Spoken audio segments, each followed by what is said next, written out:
tal? Dios te bendiga. ¿Cómo estás? Espero y estés muy bien en este momento en el que estés viendo este video. En este video vamos a seguir estudiando este libro de los Hechos. La semana pasada empezábamos el capítulo 21. En esta ocasión vamos a continuar y vamos a ir ahí a Hechos capítulo 21 versos 7 en adelante, por si quieres ir tomando tu Biblia y buscando esta porción y si gustas acompañarme en esta lectura. Primero que todo, como siempre, quisiera orar por este tiempo, para poner el tiempo en manos del Señor y que sea Él guiándonos en este tiempo. Si gustas acompañarme, cierra tus ojos y oremos.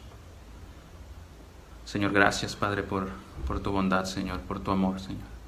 Señor, gracias por darnos la oportunidad, Señor, de nueva cuenta, una vez más, Padre, de estar aquí, Señor, en este tiempo, Señor, escuchando de tu palabra, Señor, y aprendiendo de ella, Señor.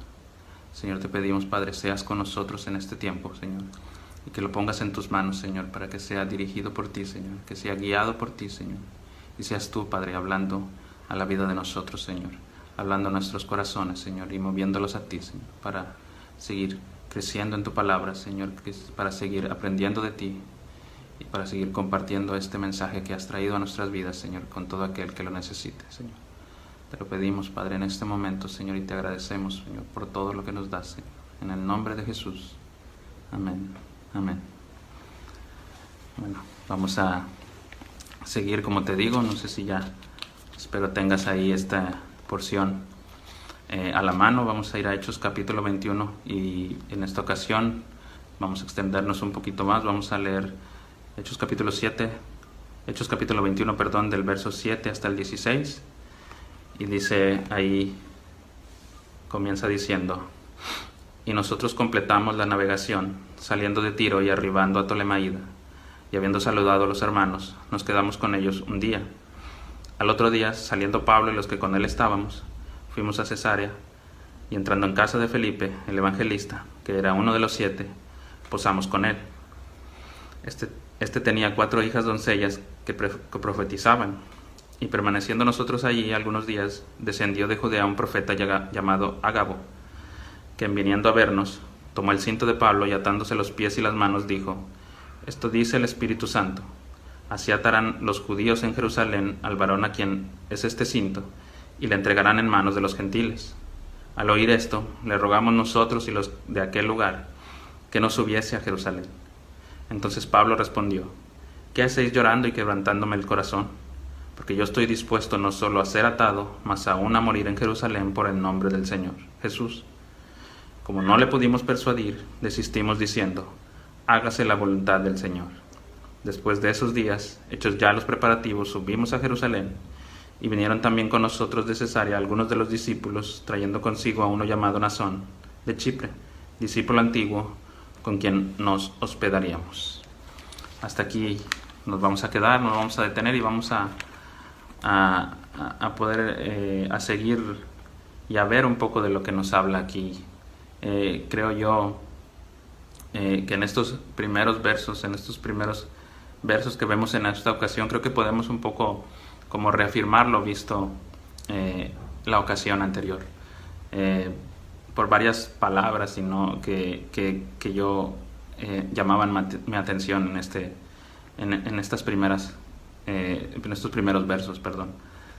Y la semana pasada, ¿no? En la ocasión anterior, perdón, veíamos un poco esta unión y cómo Pablo siempre estaba acompañado, ¿no? Más allá de que Pablo sabía, ¿no?, que Dios estaba con él en todo tiempo y esto lo hacía estar tranquilo.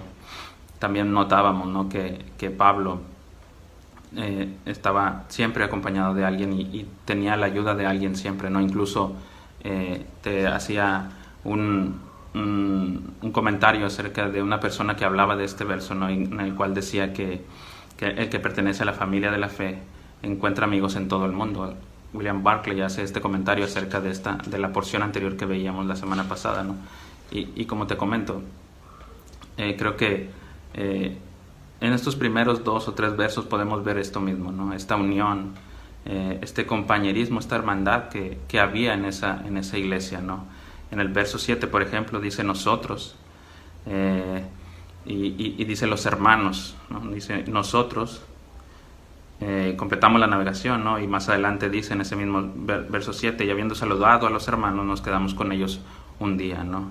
En el verso 8, por ejemplo, dice también que los que con él estábamos, dice Pablo, y los que con él estábamos, o sea, Pablo no estaba solo, ¿no? Pablo siempre estaba acompañado no solo de Dios, sino de mucha gente que estaba con él, ¿no? Y la semana pasada hablamos, ¿no? Como nosotros estar en la fe y haber creído en Jesús, podemos encontrar en muchas partes del mundo o de cualquier lugar alguien en que podamos apoyarnos, ¿no? Pero no solo fuera del mundo, sino también, no solo fuera de nuestra localidad, sino por fuera y también dentro, en todas partes, ¿verdad? Dentro del ámbito en el que nosotros nos movamos, y de los lugares en los que estemos, ¿no? En la congregación donde nos juntemos, podemos encontrar también estas personas que pueden ser apoyo para nosotros, y qué importante es esto, ¿no? Veíamos la semana pasada, y creo que en estos primeros versos podemos ver o reafirmar esto, ¿no? Pablo nunca estaba solo, siempre estaba acompañado, y a donde quiera que iba encontraba gente, hermanos en la fe, en los que podía apoyarse, ¿no? Y también notamos, ¿no? Que continúan con su viaje, ¿no? Esto es algo que veíamos la semana pasada también, y notamos esto en esta ocasión, ¿no? Siguen con su viaje a pesar de todo, a pesar de las situaciones, continúan, ¿no? A pesar de las malas noticias, que en esta porción que leemos vuelven a aparecer estas malas noticias, ellos continúan y no se detienen, a pesar de todo. Y te digo que puedes encontrar, podemos ver, ¿no? Que Pablo, y notar esto que te decía, que en cualquier lugar puedes encontrar gente que puede ayudarte, y lo vemos que Pablo así le acontecía también a él, ¿no? En este verso 8, ¿no? Dice que fuimos a Cesarea, y entrando en casa de Felipe, el evangelista, que era uno de los 7, ¿no? Felipe fue uno de los escogidos, que podemos ver un poco, si gustas puedes checarlo tú en el capítulo 7 de este mismo de este mismo libro de los Hechos. En el capítulo 6 puedes ver la historia de este Felipe, en el cual él es escogido para ayudar en la distribución de la ayuda que se le llevaba a las viudas, junto con otros 6, ¿no? Por un conflicto que se había presentado con anterioridad. En ese tiempo los apóstoles deciden escoger a 7 personas, y Felipe es uno de ellos, ¿no? Incluso en otra versión, en la versión traducción lenguaje actual, este verso 8 dice que Felipe anunciaba el evangelio y ayudaba a los apóstoles, ¿no? Por eso te digo que en estos primeros versos podemos como un poco reafirmar lo visto en la ocasión anterior que estudiamos este libro de los Hechos, que comenzábamos a leer el capítulo 21, ¿no? Pero después, después en los siguientes versos lo que podemos notarnos, esto que se nos dice, en la cual este profeta, llega hasta donde está Pablo, ¿no? Después de que Pablo y los demás se quedan un tiempo con Felipe, de repente se nos presenta esta historia, ¿no? En la cual dice que descendiendo de Judea, un profeta llamado Agabo trae una noticia a Pablo, una profecía, ¿no? Le anuncia algo que va a suceder en su vida, y que de nueva cuenta, como te digo, es algo difícil, es un anuncio, es un mensaje complicado, ¿no? Para la vida de Pablo y para lo que él está haciendo, ¿no? Pero esta noticia, ¿no? En general trae una gran preocupación para la gente que rodea a Pablo, ¿no? Esta profecía, este mensaje trae angustia y mucha preocupación para la gente que estaba alrededor de Pablo, esta gente que te digo que con la que él podía contar y en la cual él se apoyaba, ¿no? Y que lo acompañaba en todo momento. Trae esta situación a sus vidas, ¿no? Trae esta angustia y este dolor, ¿no? De saber que Pablo va a sufrir por causa del Evangelio, ¿no? Incluso al grado de rogarle otra vez de nueva cuenta, ¿no? Como hemos visto ya en anteriores ocasiones, que no vaya a Jerusalén, que no suba, que no continúe con este viaje, ¿no?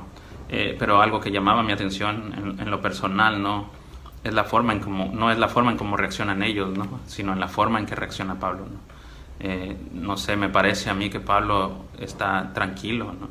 A pesar de esta noticia que de nueva cuenta le anuncian malas noticias, él pareciera que está muy tranquilo, ¿no?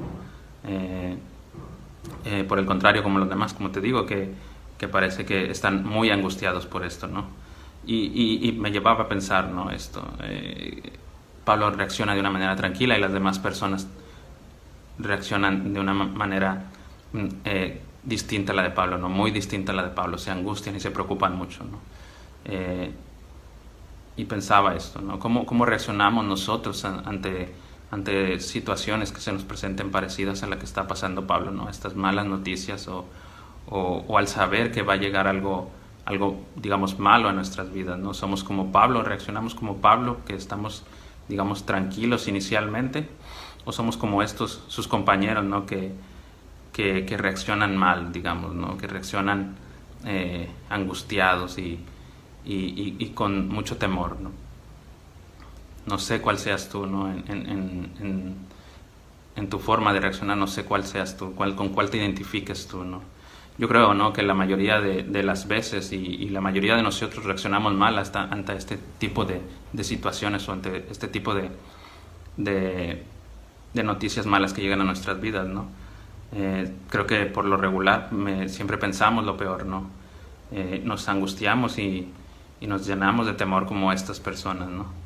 O no sé, tal vez en tu caso sea distinto, ¿no? Tal vez tú eres como Pablo, ¿no? Reaccionas de manera tranquila y los digas somos los que angustian, ¿no? Como les dice Pablo que en el verso 13, ¿no? Que haces llorando, ¿no? Quebrantándome el corazón, ¿no? Pareciera que Pablo les dice, yo estoy tranquilo y los que me están haciendo sentir preocupado son ustedes, ¿no? ¿Por qué hacen esto? Y como te digo, creo que lo normal es reaccionar como estas personas, ¿no? Y no cualquiera, ¿no? Reacciona como Pablo. Pablo, creo que su forma de reaccionar es que está tranquilo, ¿no? Incluso pareciera que está confiado, ¿no? Y creo que es así, ¿no? Creo que Pablo está confiado, pero está confiado en el Señor, ¿no? Y por eso reacciona de esta manera. Pablo está confiando en el Señor. Y por eso no le crea gran preocupación esta noticia que le trae esta profecía, ¿no? Que le trae este profeta Agabo, ¿no? Creo que Pablo está pensando y está confiando en el Señor y confiando en el que todas las cosas están bajo su control, ¿no? Perdón. Confiando en que Dios está con él, ¿no? En todo momento, y confiando que siempre y que todo lo que hace y que todo lo que pasa en la vida de Pablo, perdón, es parte del propósito que Dios tiene para su vida, ¿no? Y pensaba esto, ¿no? No solo en situaciones, digamos, a lo mejor como que nuestra vida está en peligro, sino en muchas noticias que a lo mejor no son necesariamente tan fatalistas, ¿no? Pero son malas noticias para nosotros. Creo que nuestra tendencia siempre es a pensar de una manera negativa, ¿no? Y creo que esto no es lo más sano o lo más correcto para cada uno de nosotros, ¿no? Creo que debemos hacer el esfuerzo, ¿no? E intentar en la medida de lo posible, ¿no? En la medida de nuestras posibilidades, de manera cada uno personal, podemos intentar cambiar esto, ¿no? Creo que debemos intentar cambiar esta actitud inicial siempre de pensar lo peor cuando una noticia que no es de nuestro agrado, que no es buena para nosotros, viene a nuestras vidas, ¿no? Creo que debemos enfocarnos más, como creo que Pablo lo hacía, ¿no? En confiar en el Señor, en confiar en Dios, ¿no? Y confiar en que todo está bajo su control, ¿no? Y recordarlo esto, porque muchas veces esto lo sabemos, ¿no? Hemos crecido con esto y se nos ha hablado durante mucho tiempo, pero pareciera que de repente se nos olvida, ¿no? Y la angustia y el dolor y el miedo nos nos controlan, ¿no? Pero esto no debe de ser así, ¿no? Si hemos creído en el Señor, debemos, como Pablo, ¿no?, estar confiados en Él, ¿no?, creer en Él y esperar en el Señor antes de pensar cualquier otra cosa, ¿no? Poner todas las cosas en sus manos y dejar que Dios obre en nuestras vidas, ¿no? Pero otra cosa que veía aparte de esto, ¿no?, es hablando un poco también con esto mismo de la forma en cómo reaccionan estas personas, ¿no? Estas personas de nueva cuenta insisten, ¿no? Algunos de ellos son compañeros de viaje de Pablo desde que empieza este recorrido, ¿no? Pero algunas otras personas son personas que están en ese momento donde él se encuentra, ¿no?, a ese lugar donde él llegó, pero todos en general le insisten de nueva cuenta a Pablo que no continúe con su viaje, ¿no? Dice que al oír esto le rogamos nosotros, los de aquel lugar, que no subiese a nosotros y los de aquel lugar, que no subiese a Jerusalén, ¿no? Y de nueva cuenta insisten, ¿no? Le ruegan que no se fuera, ¿no? Pero llega un punto, ¿no?, en el que ellos, dice ahí más adelante, que se dan cuenta que no lo pueden convencer, ¿no? Y dice no lo pudimos persuadir y desistimos, ¿no? Digamos que se rinden, desisten y no continúan con esta petición que le hacen a Pablo, ¿no?, al grado de que ellos dicen: hágase la voluntad del Señor, ¿no? Y hablando un poco de este tipo de situaciones difíciles que se nos presentan en muchas ocasiones, ¿no?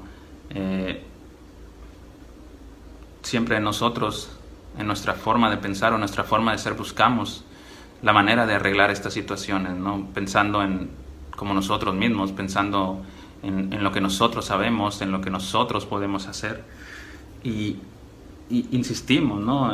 Insistimos hasta que intentamos encontrar una solución a esto, ¿no? Pero llega un punto muchas veces, ¿no?, que nos damos cuenta que no podemos. En muchas de estas situaciones difíciles que se nos presentan nos damos cuenta que no podemos hacer nada, ¿no? Y llega a un punto como estas personas, ¿no?, que nos rendimos y desistimos de seguir luchando, buscando arreglar la situación por nuestros propios medios, ¿no? Y creo que al final de cuentas nuestra actitud debe ser esta, ¿no? O tratar de inicialmente tener esta actitud, ¿no?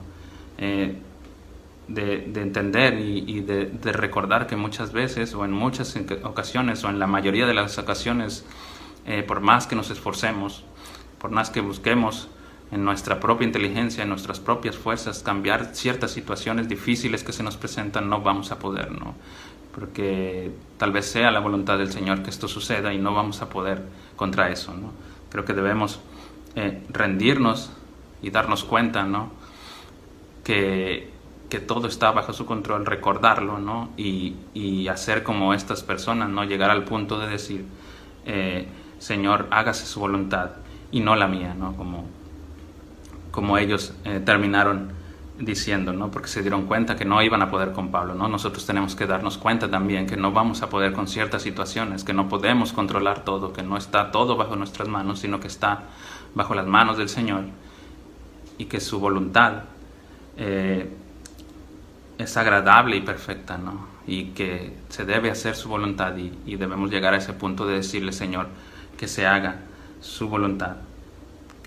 Entender y recordar que todo está dentro de su propósito y todo esto es para bien, ¿no? Debemos someterlos a Él, ¿no? Debemos descansar en Él nuestras preocupaciones y buscar hacer siempre en todo momento su voluntad y no la voluntad de nosotros, ¿no?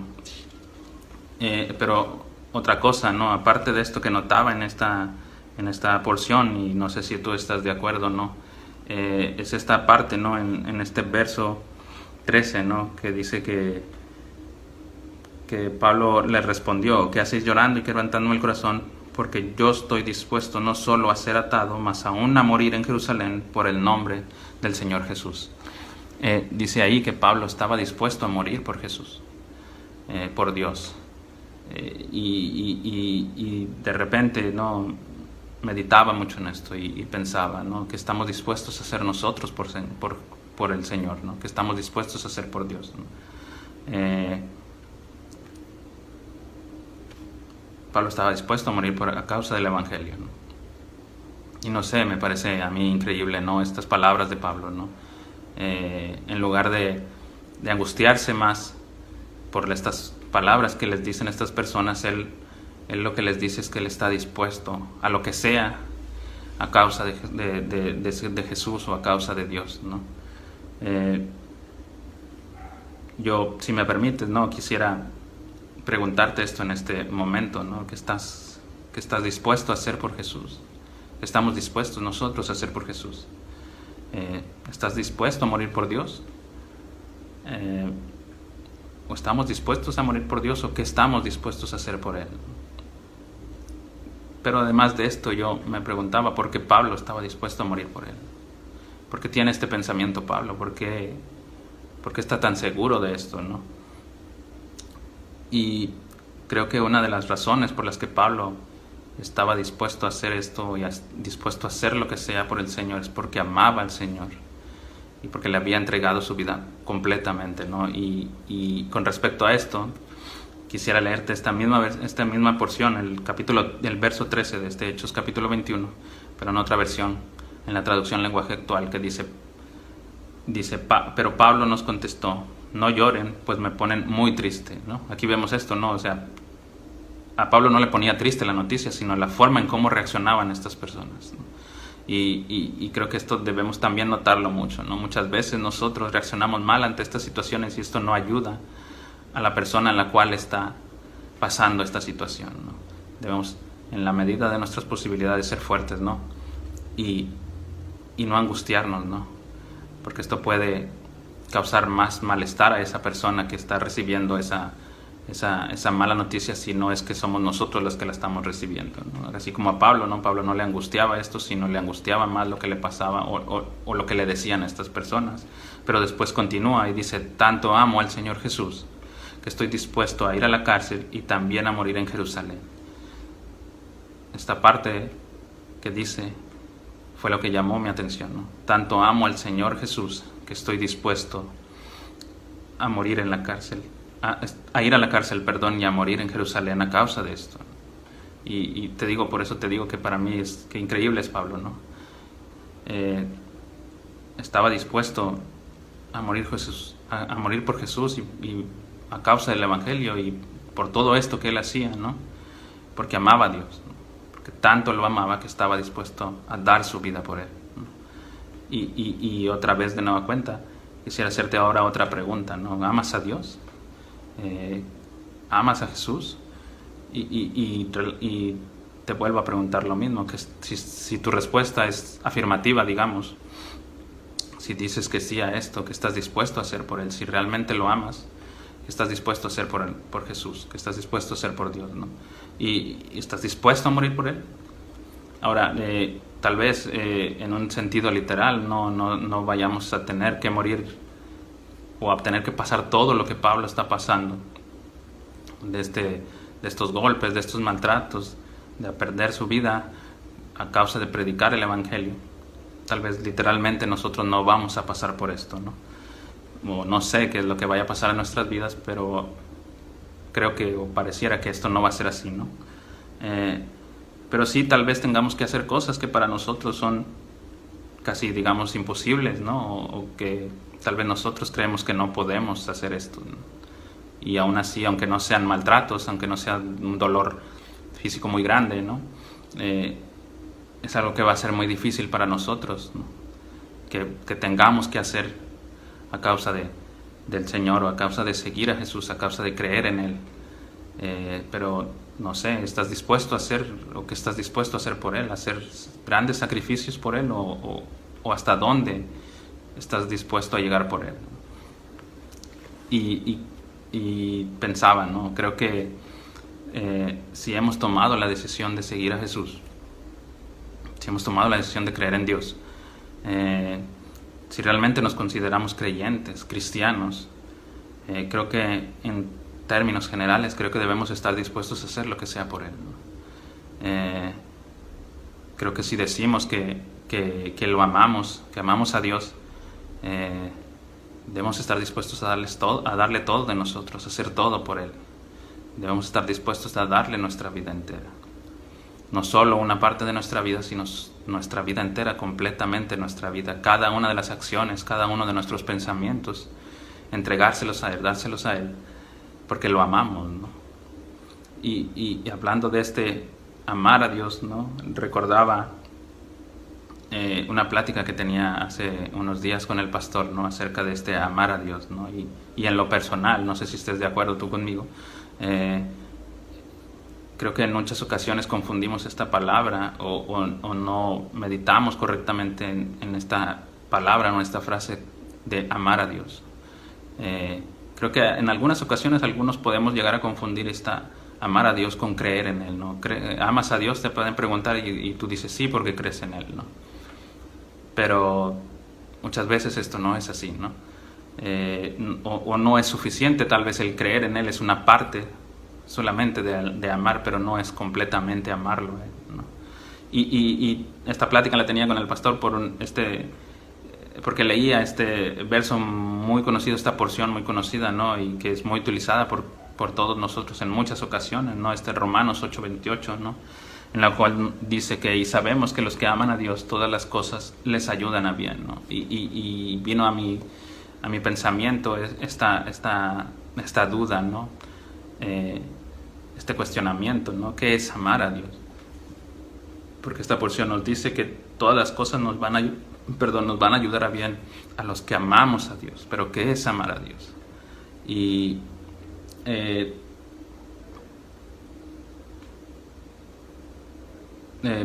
pensaba, ¿no? ¿Qué piensas tú? O cuestionaba, ¿no?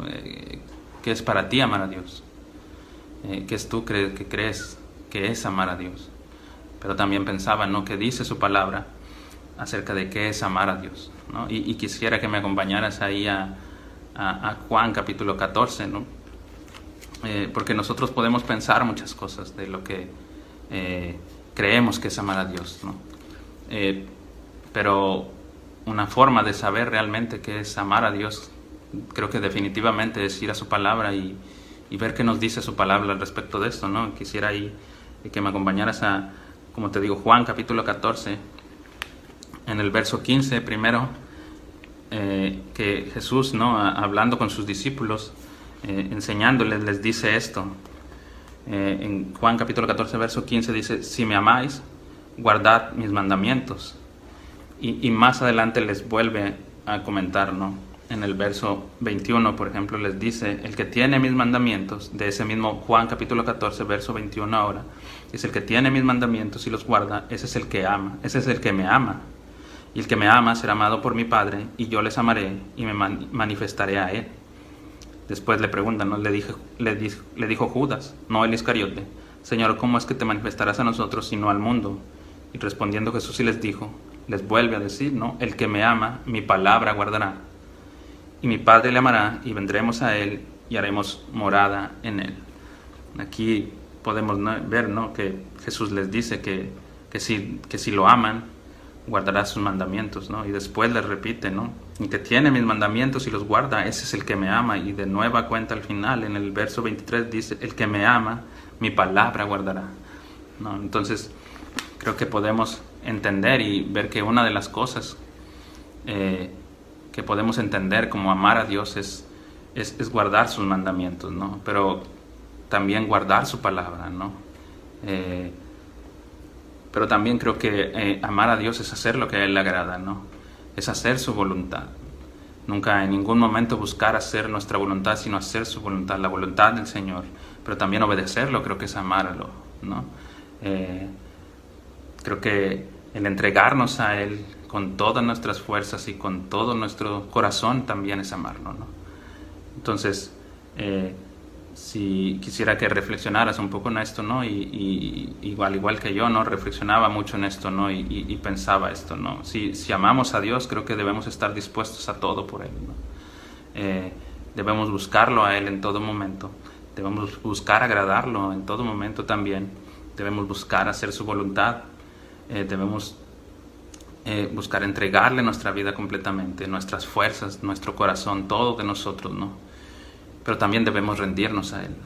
debemos esperar en Él y confiar en Él en todo momento, porque esto también es una forma de demostrar que lo amamos, ¿no? Si confiamos en Él, creo que estamos demostrándonos nosotros y demostrándole a Él que también lo amamos, ¿no? Debemos confiar en Él y en su propósito, ¿no? Tenerlo en cuenta que todo lo que vivimos, que todo lo que pasa en nuestras vidas tiene que ver con su propósito, con su voluntad, como te decía, que su voluntad es agradable y perfecta, como dice su palabra, ¿no? Y creo que esto es amar a Dios, ¿no? Porque dice su palabra también ahí en Romanos, en el capítulo 14, dice que pues si vivimos, para el Señor vivimos, y si morimos, para el Señor morimos. Así pues, sea que vivamos o que muramos, del Señor somos, ¿no? Somos de Él, ¿no? Hemos creído en Él, hemos entregado nuestra vida, entonces debemos amar realmente al Señor, confiar realmente en Él y no confiar en nuestras fuerzas, no tratar de confiar en nuestras fuerzas, confiar en nuestra inteligencia, sino confiar en su propósito, confiar en su voluntad, y que cada una de las situaciones que estamos viviendo en este momento están bajo su control, bajo su voluntad agradable y perfecta. Con esto termino. Hasta aquí en esta ocasión nos vamos a quedar. Espero que esta palabra que ha traído el Señor en este momento a nuestras vidas haya sido de bendición para ti. Quisiera terminar orando de nueva cuenta, ¿no? Para agradecer por este tiempo. Si gustas, acompáñame, cierra tus ojos y oremos al Señor. Señor, gracias, Padre, por tu palabra, Señor. Gracias por tu amor, Señor. Gracias por amarnos tanto, Señor. Gracias por tu voluntad, Señor, que sabemos que es agradable y perfecta, Señor, y que no tiene fallas, Señor. Señor, te pedimos, Padre, pongas esa necesidad de nuestros corazones, Señor, de comprender, Señor, y de entender que todo lo que pasa en nuestras vidas, Padre, tiene que ver con tu propósito, Señor, y que está bajo su control, Señor. No permitas, Padre, que busquemos en ningún momento, Señor, controlar las situaciones o las malas situaciones que se presentan en nuestras vidas con nuestra propia inteligencia, Señor, con nuestras fuerzas, Señor. Señor, permítenos, Señor, rendirnos a ti, Señor, y decirte, Señor, y entregarte todo lo que pasa en nuestras vidas, y que se haga en todo momento su voluntad y no hacer la nuestra, Señor. Pedimos, Padre, nos guíes, Señor, en todo momento, Señor. Nos llenes de tu Espíritu Santo, Señor, y nos transformes y nos llenes de ti, de tu palabra, Señor, y de tu amor. Te lo pedimos, Padre, en este momento, Señor, y te agradecemos, Señor, en el nombre de Jesús. Amén. Amén. Ya para terminar, de nueva cuenta, como en el video anterior te hacía este comentario, si por algún motivo este video que estás viendo y no eres parte de nosotros, de nuestra congregación, o tal vez no conoces tanto del Señor y en este momento quisieras acercarte más a Él, ¿no? Conocer más de Él y aprender más de Él, quisiera invitarte a que por lo pronto o inicialmente, si quieres, puedes seguir esta página de la iglesia, seguir el Facebook de Congregación Vida Nueva, o si quieres, pues también puedes mandarnos un mensaje, un inbox, y poderte orientar en lo que necesites. Y si quieres acercarte y congregarte con nosotros y aprender más, podemos ayudarte en ese sentido, ¿no? Como te digo, hasta aquí es este video. Gracias por escucharme y Dios te bendiga.